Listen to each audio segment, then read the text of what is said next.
Mi esposa cree en el tarot y esas cosas, y como una bruja le dijo que iba a ganar un sorteo, vació nuestras cuentas para apostar por un equipo random, y perdió todos nuestros ahorros. Estaba contemplando una pantalla bancaria que marcaba exactamente $0 mientras mi esposa me explicaba con total solemnidad que el universo nos había despojado de nuestros ahorros para alinearnos espiritualmente. Sostenía entre sus manos el boleto impreso de una apuesta deportiva a favor de un equipo de tercera división cuyo único mérito era vestir un uniforme morado que coincidía con el color de su chakra de la intuición. Hasta el día de hoy sigo intentando procesar la velocidad vertiginosa con la que pasamos de proyectar la compra de nuestro primer inmueble a presenciar el naufragio de mi patrimonio bajo la supervisión directa de una vidente de barrio. Llevaba 5 años de matrimonio con Julieta, construyendo lo que cualquier persona sensata consideraría una vida estable y predecible. Ambos contábamos con empleos formales, teníamos metas profesionales claras y manteníamos un fondo de ahorro conjunto destinado a dar el enganche para una casa propia. Nuestra rutina era apacible, sin grandes sobresaltos financieros ni discusiones dramáticas sobre el presupuesto mensual. Yo me encargaba de revisar las cuentas al final de cada trimestre y ella aportaba puntualmente la mitad de sus ingresos sin poner ningún tipo de objeción. Todo funcionaba como una maquinaria bien engrasada hasta que el misticismo hizo su entrada triunfal en nuestra sala de estar. Las primeras señales parecieron inofensivas, de esas que uno decide pasar por alto por mantener la paz en el hogar. Julieta comenzó a llenar el departamento con cristales de cuarzo de distintos colores y sahumerios cuyo humo denso dejaba un olor a salvia en toda mi ropa de trabajo. Luego vinieron los libros de astrología evolutiva y los podcasts sobre manifestación cuántica que resonaban en los altavoces a primera hora de la mañana. Yo prefería adoptar una postura de neutralidad observadora, pensando que se trataba de una fase pasajera para lidiar con el estrés laboral. Jamás imaginé que esas pequeñas excentricidades cotidianas eran apenas la antesala de una desconexión absoluta con la realidad económica más elemental. El verdadero problema se materializó cuando Julieta conoció a Natalia, una supuesta tarotista local que atendía en un local decorado con cortinas de terciopelo a pocas calles de nuestra casa. Lo que empezó como una lectura de cartas casual para evaluar sus energías se convirtió rápidamente en una dependencia psicológica alarmante. Julieta no tomaba ninguna decisión cotidiana sin antes consultar la baraja de Natalia o pedirle una tirada de cartas express por mensaje de texto. Cada vez que intentaba cuestionar el gasto recurrente en estas sesiones, ella me miraba con lástima y decía que mi mente analítica estaba bloqueando la abundancia que el cosmos quería enviarnos. Yo decidí guardar silencio y observar atentamente el rumbo que tomaba la situación, registrando cada cambio de conducta.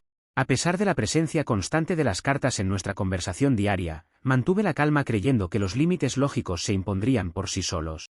Me consolaba pensando que, mientras el dinero del alquiler y los ahorros compartidos estuvieran resguardados en el banco, sus creencias pertenecían al ámbito privado. Ella seguía asistiendo a su trabajo de oficina de lunes a viernes, lo que me daba una falsa sensación de seguridad sobre su criterio práctico. Sin embargo, no me di cuenta de que el aislamiento intelectual en el que se estaba sumergiendo la volvía cada vez más vulnerable a las manipulaciones de su guía espiritual. El terreno estaba completamente abonado para que ocurriera un desastre de proporciones monumentales. El primer gran quiebre se produjo un martes por la tarde cuando regresé del trabajo y encontré a Julieta descorchando una botella de vino para celebrar. Al preguntarle el motivo de semejante festejo en mitad de la semana, me anunció con una sonrisa eufórica que acababa de presentar su renuncia voluntaria al empleo. Ante mi evidente rostro de estupefacción, me explicó que Natalia le había garantizado en su última sesión que el universo le tenía reservado ganar un gran sorteo de forma inminente. Según la tarotista, mantener un trabajo convencional demostraba una falta de fe en la abundancia cósmica y bloqueaba el flujo del destino. Me quedé petrificado en la entrada, escuchando cómo justificaba haber tirado a la basura 5 años de carrera profesional por una predicción de mesa de noche. Intenté mantener la respiración pausada mientras procesaba la magnitud de semejante imprudencia sin elevar la voz. Le pregunté con frialdad cómo pensaba cubrir su parte de los gastos fijos de la casa durante los meses siguientes si no tenía un ingreso seguro. Julieta soltó una carcajada condescendiente y me dijo que mi preocupación era un síntoma evidente de escasez mental. Afirmó que el dinero del gran sorteo llegaría antes de que venciera la siguiente factura de servicios básicos y que yo debía ponerme a su nivel de frecuencia vibratoria. En ese momento preciso sentí un escalofrío helado al comprender que la persona con la que compartía mi vida había perdido completamente el suelo. Llevado por un presentimiento amargo, caminé hacia mi estudio, encendí la computadora y accedí a la banca en línea de nuestra cuenta de ahorros conjunta. Lo que vi en la pantalla me dejó sin aliento, el saldo de más de $40.000 que habíamos acumulado con años de privaciones había desaparecido por completo. Las transacciones mostraban una transferencia masiva realizada esa misma mañana hacia una plataforma de apuestas deportivas en línea. La cifra final era un cero absoluto, limpio y demoledor que destruía de un plumazo todos nuestros proyectos a futuro. Las manos me temblaban levemente mientras descargaba el estado de cuenta detallado para documentar el movimiento. Salí de la habitación con el documento impreso en la mano para exigirle una explicación inmediata sobre el paradero de nuestro patrimonio. Julieta no intentó negar la transacción ni mostró el menor rastro de culpa al verse descubierta en el acto. Con una tranquilidad pasmosa, me confesó que había apostado la totalidad del dinero a un partido de fútbol de una liga secundaria totalmente desconocida. Me mostró el boleto digital en su teléfono con orgullo, asegurando que Natalia le había indicado el momento exacto para hacer la jugada. Para ella no se trataba de una apuesta riesgosa, sino de la herramienta que el universo utilizaría para multiplicar nuestra riqueza por 10. Cuando le pregunté qué clase de análisis técnico o deportivo la había llevado a elegir a ese equipo en particular, su respuesta superó cualquier límite de lo absurdo. Me miró fijamente y me dijo que ni siquiera sabía en qué ciudad jugaban, pero que el uniforme del equipo combinaba perfectamente con la tonalidad de su aura de esa semana. Natalia le había confirmado que el color morado de la camiseta era una señal inconfundible enviada por sus guías espirituales para realizar la jugada decisiva. Escuchar que los ahorros de media vida se habían arriesgado por una coincidencia cromática me dejó completamente mudo durante varias fracciones de segundo. La irracionalidad del argumento era tan vasta que no había lugar para un debate lógico. El desenlace deportivo no tardó en confirmar la crónica de una tragedia anunciada de la forma más dolorosa posible. El equipo morado, carente de cualquier tipo de talento o táctica, sufrió una derrota aplastante de 5-0 frente a un rival promedio. En cuestión de 90 minutos, la ilusión mística se evaporó en el aire dejando únicamente una cuenta bancaria desvalijada y un recibo digital sin valor. Vi la pantalla de la televisión mostrar el pitazo final mientras Julieta permanecía sentada en el sillón con la mirada totalmente perdida. La realidad acababa de darle la primera embestida, pero su mente se negó rotundamente a procesar el golpe de manera madura. En lugar de admitir la devastadora equivocación o pedir disculpas por haber dispuesto unilateralmente de nuestro dinero, su reacción fue volcar toda la rabia contra mí. Se puso de pie eufórica, me apuntó con el dedo acusador y me gritó que la derrota del equipo era responsabilidad exclusiva de mis malas vibras.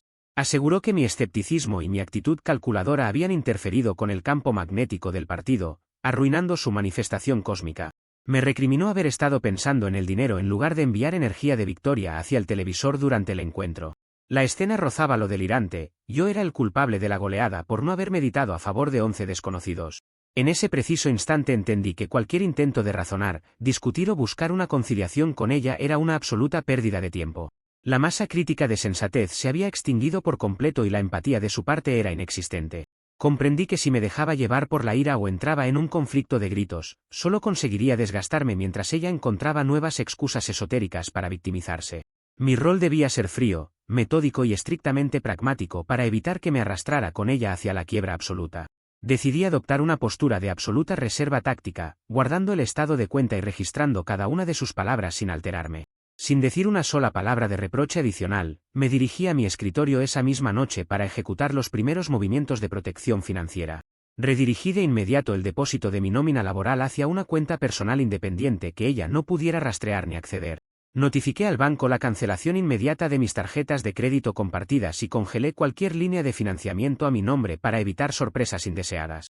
Guardé capturas de pantalla de la transferencia de los ahorros, de sus mensajes de texto justificando la apuesta y del comprobante del juego perdido. El tiempo de la confianza ciega había terminado de forma definitiva y la fase de contención legal acababa de comenzar en el más absoluto silencio. Comentarios de la historia principal. Usuario Anónimo 1 dice, apostar el dinero de la compra de una casa porque el uniforme del equipo combina con el aura es un nivel de delirio que no se ve ni en las películas. Me gustaría saber si el aura morada de esos jugadores de tercera división también les va a pagar el alquiler del próximo mes a los dos. Deberías mandarle la factura de la luz a la tarotista para que se la cancele con una alineación de planetas. Respuesta de OP. Lamentablemente el cajero automático del banco no acepta lecturas de cartas ni auras de colores como método de pago para cubrir el saldo en cero.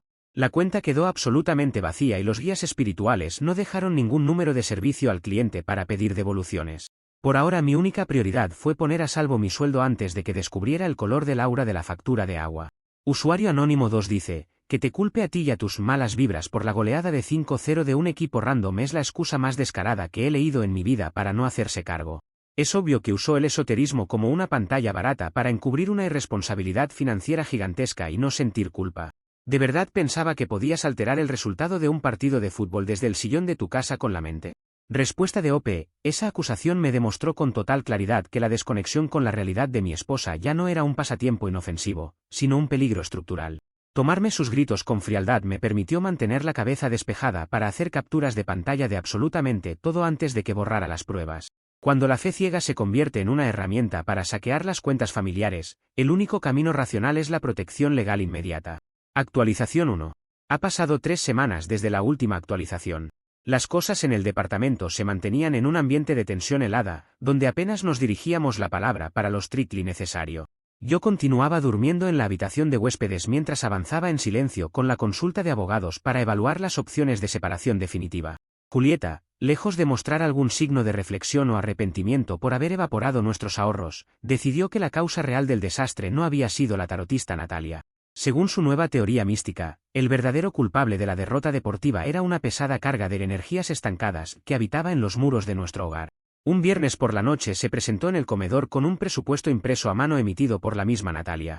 Me exigió sin rodeos que le entregara $2000 en efectivo para pagar un ritual de limpieza profunda y destrave cósmico, que duraría 3 días seguidos. Argumentó que si no limpiábamos los rincones del departamento de mi escepticismo, el dinero nunca regresaría a nuestras vidas de ninguna forma. Sostuvo la hoja frente a mi rostro como si fuera una factura de servicios públicos que yo estaba obligado a cancelar de inmediato.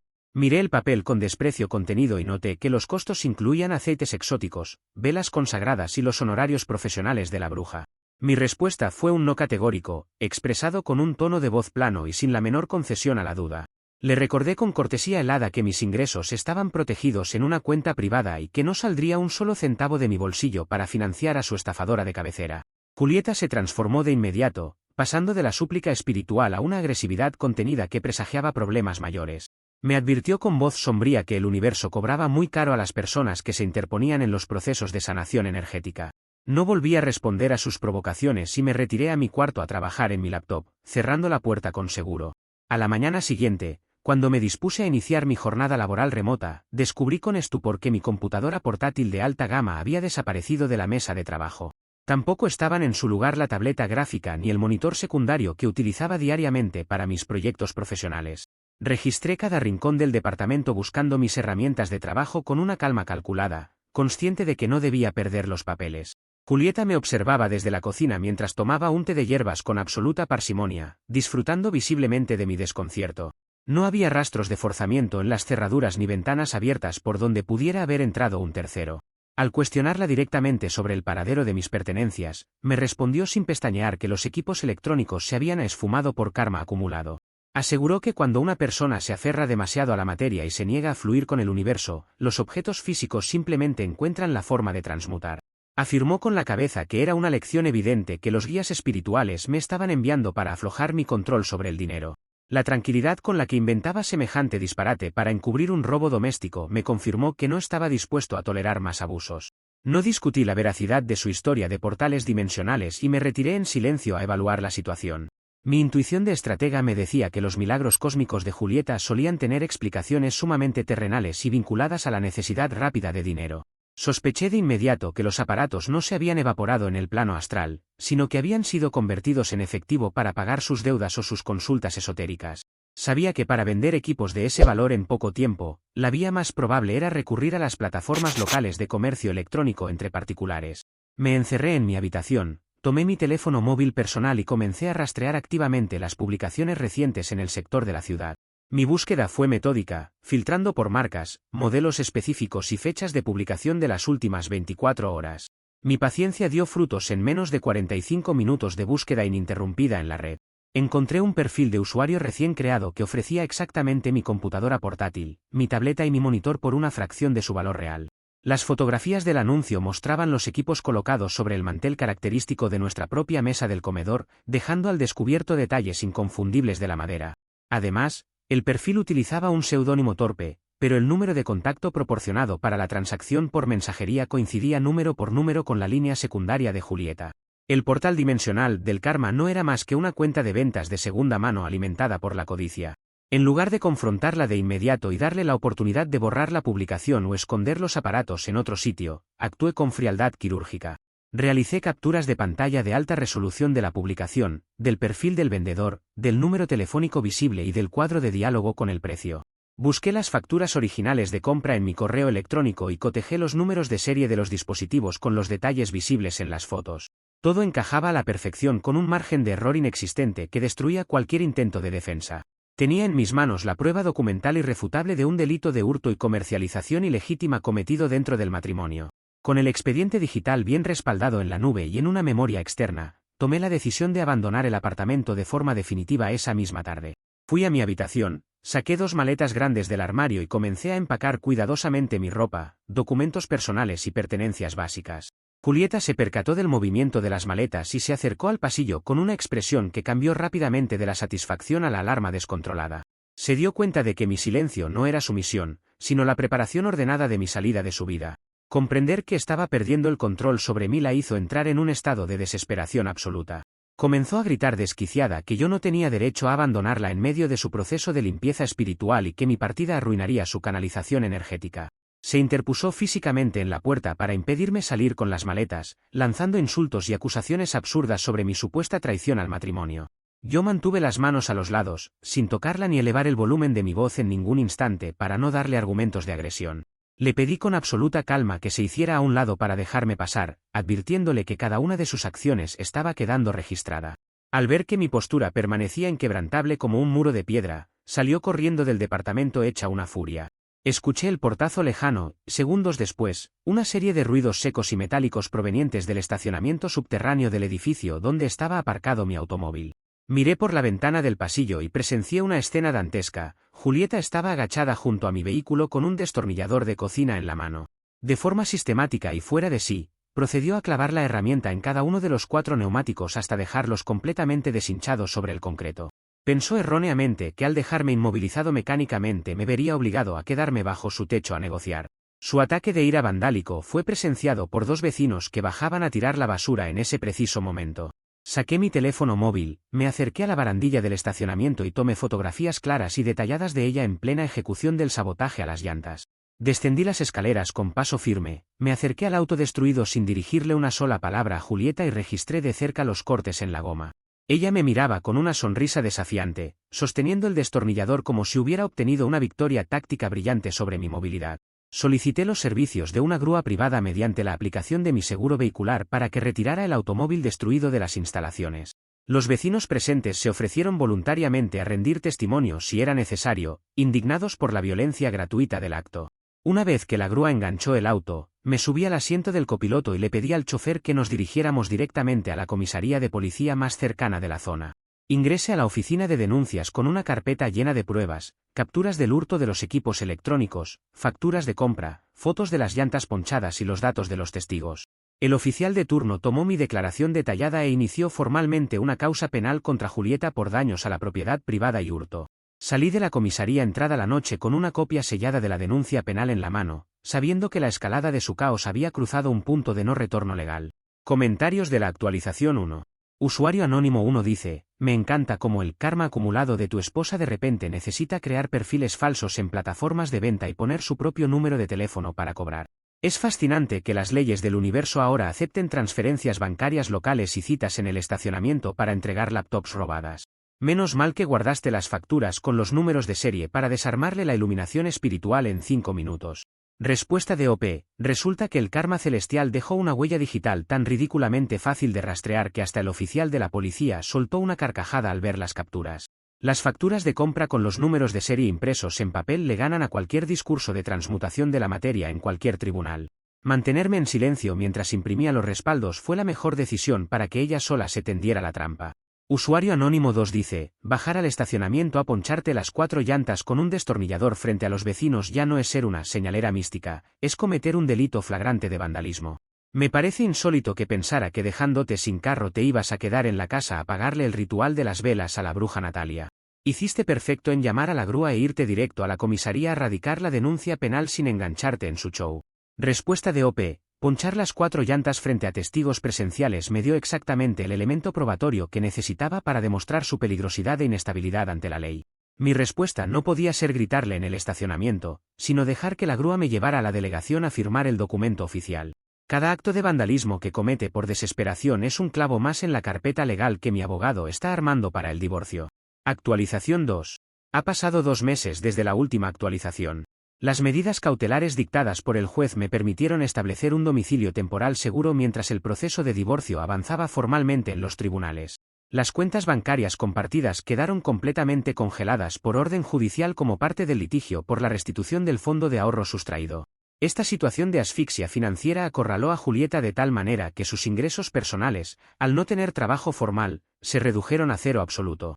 Desesperada por conseguir capital para sostener su estilo de vida y pagar a sus abogados, decidió buscar culpables fuera de nuestro matrimonio. En un intento torpe por recuperar el dinero dilapidado en la apuesta deportiva, Julieta entabló una demanda por fraude contra su propia guía espiritual, la tarotista Natalia. Exigía judicialmente que la vidente le reembolsara hasta el último centavo de la apuesta fallida, alegando que había sido víctima de una manipulación mental mediante artes esotéricas. La demanda citaba las sesiones de cartas como compromisos contractuales implícitos de victoria deportiva que Natalia no había cumplido. Julieta estaba convencida de que los tribunales obligarían a la bruja a devolverle la fortuna perdida para aliviar su precaria situación económica. Sin embargo, su desconocimiento total del derecho y de las relaciones humanas le jugó una trampa mortal. La respuesta de Natalia ante el ataque judicial de su cliente más devota fue tan implacable como reveladora para el proceso legal. La tarotista no tuvo el menor empacho en contratar defensa legal pesada y filtrar a los medios y al juzgado la totalidad de sus conversaciones privadas de WhatsApp con Julieta. Los mensajes mostraron con una claridad meridiana que Natalia solo sugería alineaciones generales de energía, mientras que Julieta era la que insistía obsesivamente en arriesgar los ahorros. En múltiples chats, Julieta afirmaba explícitamente que apostaba por el equipo morado movida por su propia intuición mística y bajo su absoluta responsabilidad. La divulgación de esos mensajes destruyó por completo el caso de Julieta por fraude y la dejó expuesta ante todo su círculo social esotérico como una mentirosa impulsiva. El juez desestimó la demanda contra la tarotista de forma expedita, condenando a Julieta a pagar los costos procesales generados por el intento de litigio absurdo. Natalia, indignada por el intento de demanda, le prohibió volver a pisar su consultorio y la expulsó de sus grupos de meditación pagados.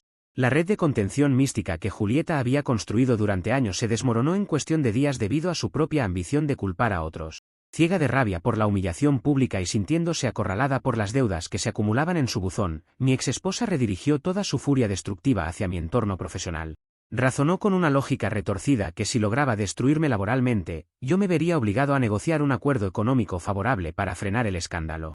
Se presentó un jueves a mitad de la mañana en el edificio corporativo donde se encuentran las oficinas centrales de la empresa para la que trabajo. Iba vestida de forma dramática y exigió a gritos en la recepción hablar inmediatamente con el director del Departamento de Recursos Humanos. Una vez dentro de la oficina de la gerencia de personal, Julieta montó una escena estudiada al detalle para generar el mayor impacto posible. Aseguró entre sollozos falsos que yo la había agredido físicamente esa misma mañana en nuestro antiguo domicilio y que vivía aterrorizada por mi presunto comportamiento violento. Mostró unos moretones dudosos en sus brazos y entregó un escrito redactado a mano donde solicitaba que la empresa me despidiera de inmediato por falta de ética y violencia doméstica. Su objetivo era activar los protocolos de tolerancia cero de la corporación para dejarme sin mi fuente de ingresos principal. El director de Recursos Humanos, siguiendo los protocolos institucionales de la empresa, me citó a una reunión de emergencia con carácter de extrema urgencia en la sala de juntas principal. Al ingresar a la sala acompañado por mi abogado corporativo, encontré un ambiente denso cargado de sospecha y preocupación por la reputación de la firma. Escuché con absoluta frialdad la lectura de las acusaciones graves presentadas por Julieta minutos antes en esa misma oficina.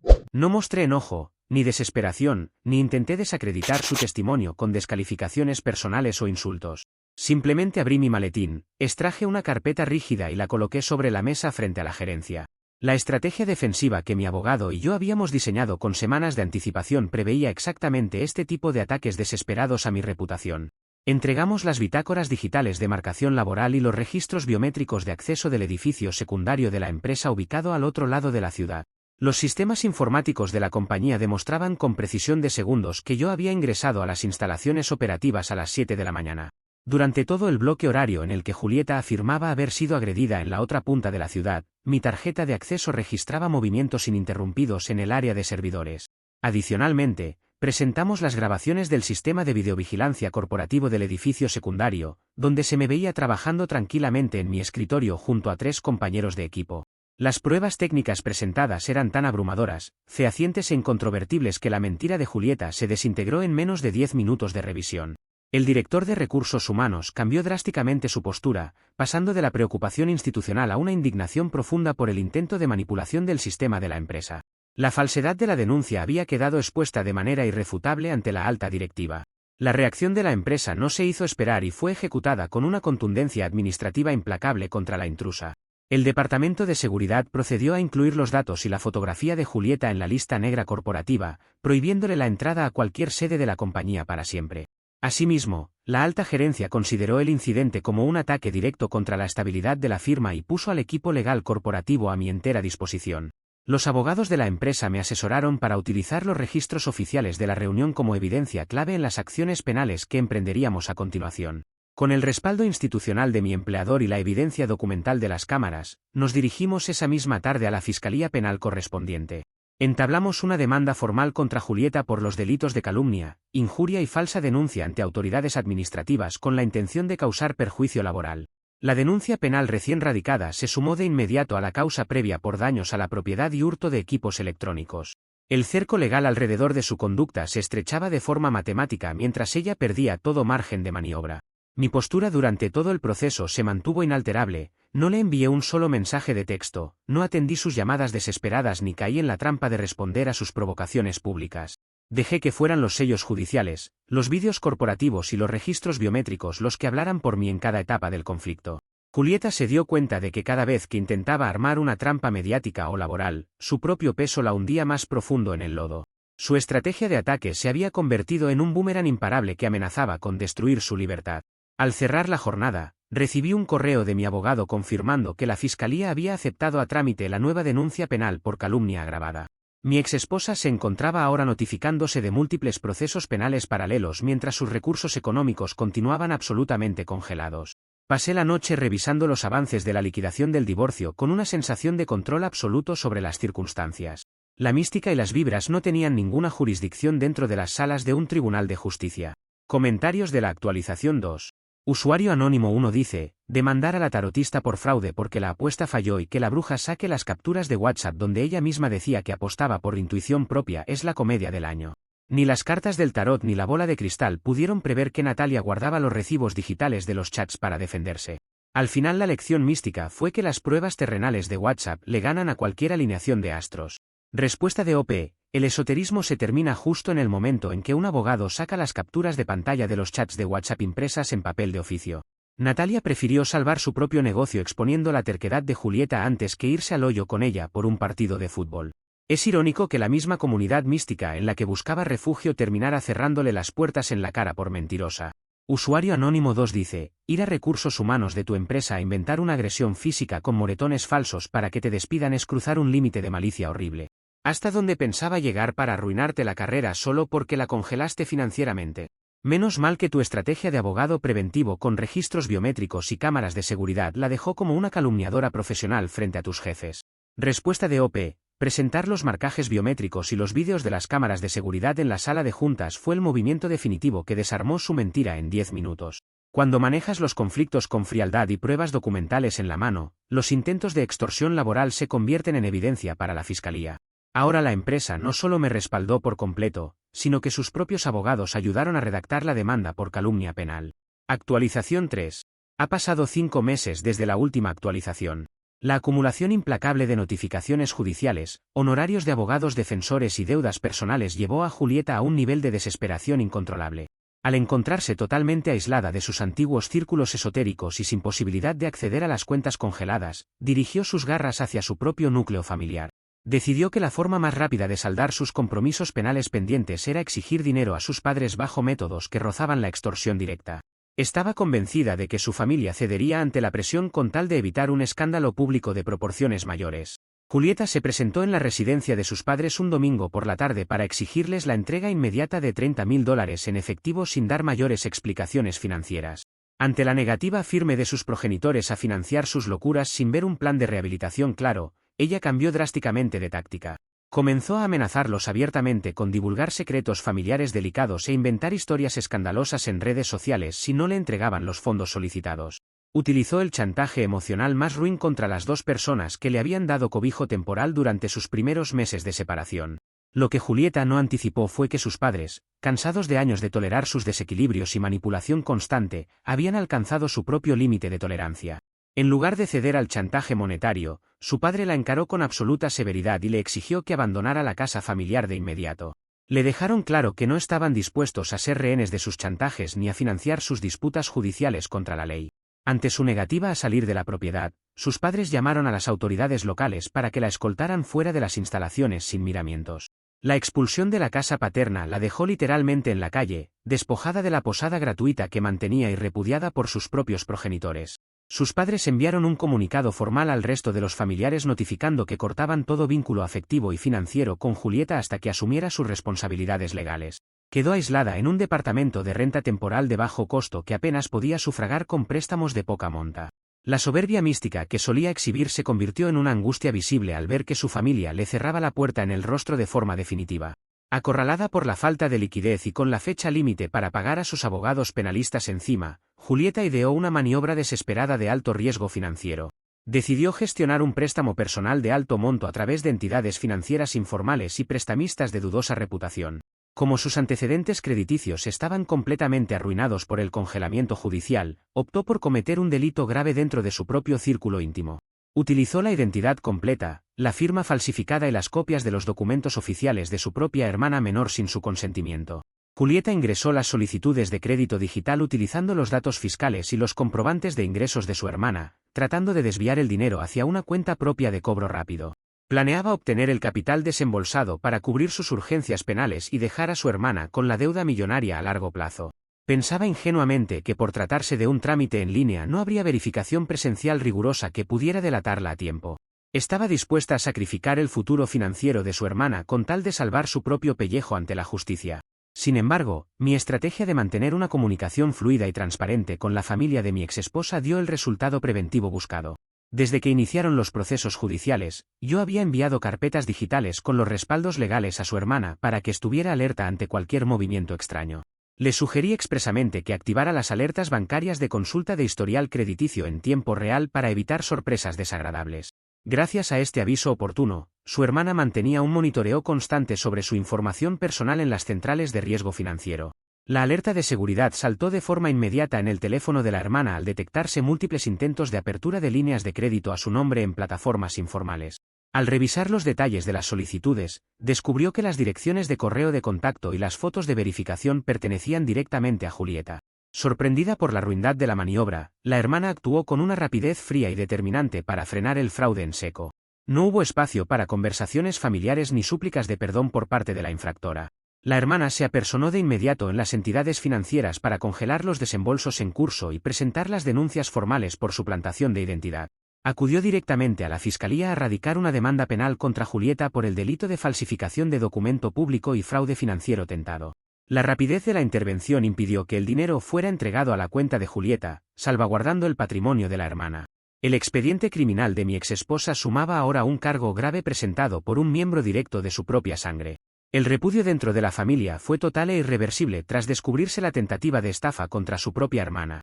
Todos los parientes cercanos bloquearon sus números telefónicos, le retiraron cualquier tipo de ayuda económica y se alinearon institucionalmente para respaldar las acciones de la Fiscalía. Julieta quedó completamente desamparada en una ciudad donde ya no le quedaban aliados ni mentores místicos a los cuales acudir. Las alineaciones astrológicas de las que tanto alardeaba la habían dejado sola frente a un muro penal impenetrable.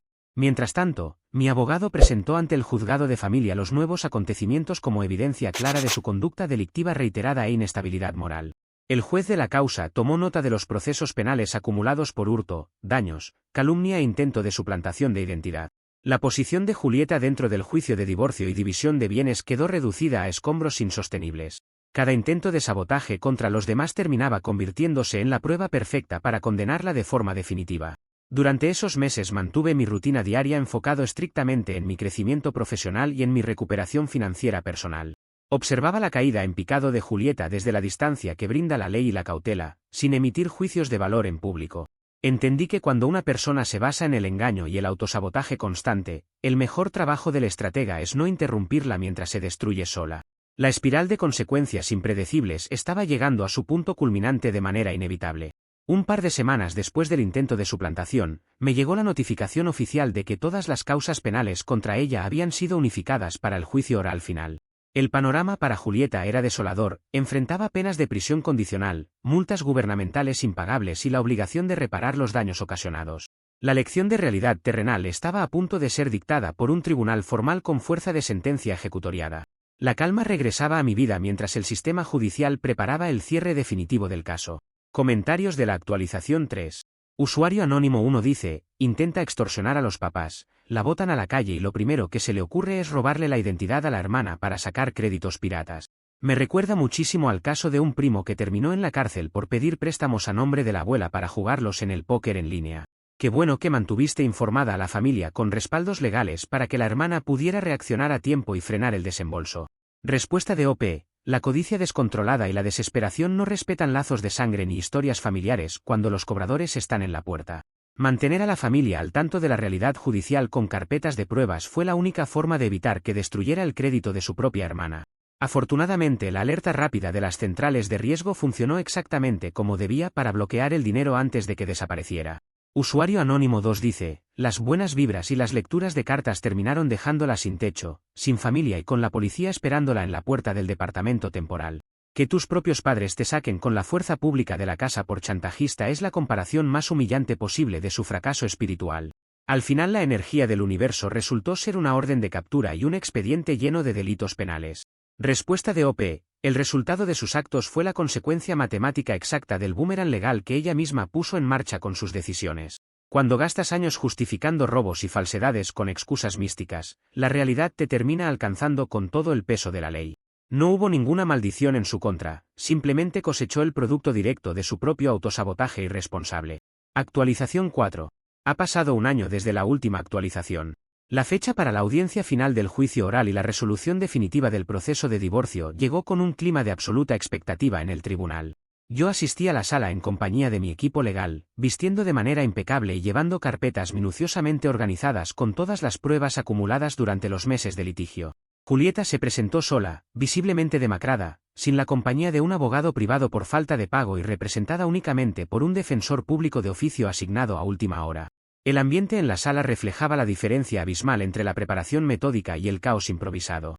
El juez de la causa inició la sesión revisando el expediente acumulado, el cual contenía las pericias bancarias, las denuncias por hurto de equipos, los registros biométricos corporativos y la querella por suplantación de identidad. La defensa de oficio de Julieta intentó apelar a argumentos de inestabilidad emocional y presuntas crisis espirituales para atenuar los cargos presentados en su contra.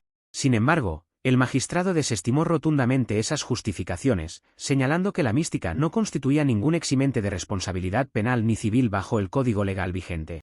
La exposición de los hechos fue contundente, ordenada y sin margen para interpretaciones subjetivas.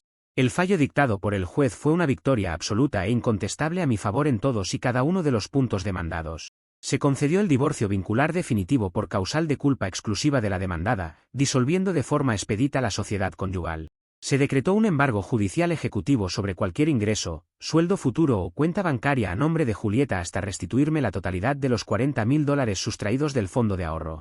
Además, en la vertiente penal, el tribunal le impuso una condena de prisión en suspenso junto con la obligación de cumplir horas de trabajo comunitario por los delitos de calumnia, daños a la propiedad e intento de suplantación de identidad. Al escuchar la sentencia definitiva, Julieta rompió en un llanto desconsolado sobre la mesa de la defensa, tratando de buscar mi mirada para encontrar algún rastro de conmiseración. Yo mantuve la vista fija en el juez, firmé las actas judiciales correspondientes con mano firme y guardé los documentos en mi maletín sin realizar un solo gesto de burla o triunfo desmedido. El estratega silencioso había completado su ciclo de protección y justicia sin necesidad de haber bajado jamás al terreno de las peleas callejeras o los gritos. Salí de la sala del tribunal respirando un aire de libertad renovada que no experimentaba desde hacía más de 5 años. Durante los meses posteriores a la sentencia, mi vida personal y profesional experimentó un repunte económico extraordinario fruto de la tranquilidad mental recuperada. La junta directiva de mi empresa, impresionada por el manejo maduro y frío que demostré durante la crisis laboral provocada por la falsa denuncia, me otorgó un ascenso ejecutivo con un incremento salarial significativo. Pude reconstituir mi fondo de ahorro personal en un tiempo récord, adquiriendo finalmente el departamento que siempre había deseado para iniciar una nueva etapa. La estabilidad financiera y la paz en mi hogar volvieron a ser la norma cotidiana de mi existencia. Por su parte, la justicia poética y el destino se encargaron de poner el broche de oro más ridículo e hilarante a la historia de Julieta semanas después del juicio. Recibí una llamada telefónica de mi excuñada, quien mantenía una relación cordial conmigo y deseaba ponerme al día sobre los últimos acontecimientos extraordinarios del clan familiar. Me contó entre risas contenidas que la profecía inicial de la tarotista Natalia sobre el gran sorteo, que Julieta estaba destinada a ganar, se había cumplido al pie de la letra, pero de la forma más amarga e insólita imaginable. La ironía del evento superaba cualquier guión cómico redactado por un guionista profesional. La familia materna de Julieta había organizado una reunión obligatoria para coordinar los festejos de los 60 años de la madre de la familia. Como la relación con Julieta estaba completamente rota, pero los hermanos querían darle una última oportunidad de saldar cuentas morales, decidieron incluirla en una rifa familiar interna a ciegas. La rifa consistía en sacar un boleto numerado de una urna para decidir quién de los 4 hermanos asumiría el costo total de la costosa fiesta de cumpleaños en un restaurante exclusivo de la ciudad. El evento incluía banquete para 50 invitados, música en vivo y decoración de alto nivel que sumaba miles de dólares en gastos. Julieta, creyendo que sus antiguos guías espirituales finalmente se alinearían para favorecerla, introdujo la mano en la urna confiada en que sacaría el boleto premiado con un viaje o una exención de pago. Con una sonrisa de suficiencia, desplegó el papelito frente a toda la familia reunida en la sala de la casa materna. Lo que el destino le tenía reservado era el único boleto perdedor de la urna, aquel que estipulaba expresamente que el portador debía cubrir el 100% de los costos del evento sin ayuda de los demás. Ganó la rifa exactamente como Natalia se lo había profetizado 2 años atrás, pero el premio era una factura colosal e ineludible. La imagen mental de Julieta sosteniendo el boleto perdedor mientras su propia familia le exigía cumplir con la tradición del sorteo era la definición perfecta de la venganza del destino. Estaba obligada contractualmente a pagar una fiesta de lujo para 50 personas sin tener un solo centavo en la billetera y con sus sueldos embargados por la orden judicial que yo ejecutaba. Tuvo que vender sus últimos objetos de valor personal y pedir prórrogas humillantes para no ser demandada nuevamente, esta vez por su propia madre. La predicción de la bruja se había cumplido con una precisión matemática brutal que la dejó sumida en la ruina absoluta. Actualmente, Julieta se encuentra trabajando en 3 empleos de tiempo completo en el sector de servicios para poder cubrir la cuota de embargo de mis ahorros y pagar las deudas del evento familiar. Pasa sus días corriendo de un turno a otro sin tiempo para consultar las cartas del tarot, leer el horóscopo o buscar auras de colores en uniformes deportivos. Sus antiguos grupos de meditación son un recuerdo lejano y su reputación social quedó completamente sepultada bajo el peso de sus propios expedientes penales. El autosabotaje continuo la arrastró al fondo de un pozo del que tardará décadas en poder salir. En cuanto a mí, disfruto de mi departamento nuevo, de fines de semana pacíficos y de una cuenta bancaria que crece de forma constante bajo una gestión racional. Aprendí que la mejor defensa contra la locura y la manipulación es mantener la cabeza fría, reunir pruebas en silencio y dejar que las leyes de la lógica terrenal hagan el trabajo pesado. Jamás volví a cruzarme con ella ni a responder a los mensajes esporádicos que intenta enviar a través de conocidos mutuos para pedir piedad por el embargo. Las deudas con la ley y con la realidad se pagan en efectivo y con intereses hasta el último centavo. A veces miro el balance de mis cuentas al final del mes y no puedo evitar sonreír al recordar la apuesta del equipo morado que desencadenó todo este proceso. El verdadero gran sorteo de mi vida fue haberme librado a tiempo de una persona que pretendía gestionar nuestro futuro con saquitos de té y velas de colores. Hoy mi patrimonio está protegido, mi reputación intacta y mi mente en absoluta paz, sabiendo que el orden siempre se impone sobre el caos cuando se tiene la paciencia necesaria para esperar. El boomerang dio la vuelta completa y se estrelló de lleno en el único lugar donde podía hacerlo. Para cualquiera que se encuentre atrapado en una relación donde la irracionalidad arriesga su esfuerzo y su salud mental, mi consejo es actuar con la firmeza de un estratega silencioso. No gasten energía en discusiones estériles ni intenten convencer a quien ha decidido vivir en la ilusión, dejen que las pruebas hablen y que las consecuencias caigan por su propio peso. Las señales del universo pueden ser ambiguas, pero un fallo judicial con embargo ejecutivo es la realidad más clara y reconfortante que existe. Fin de la historia.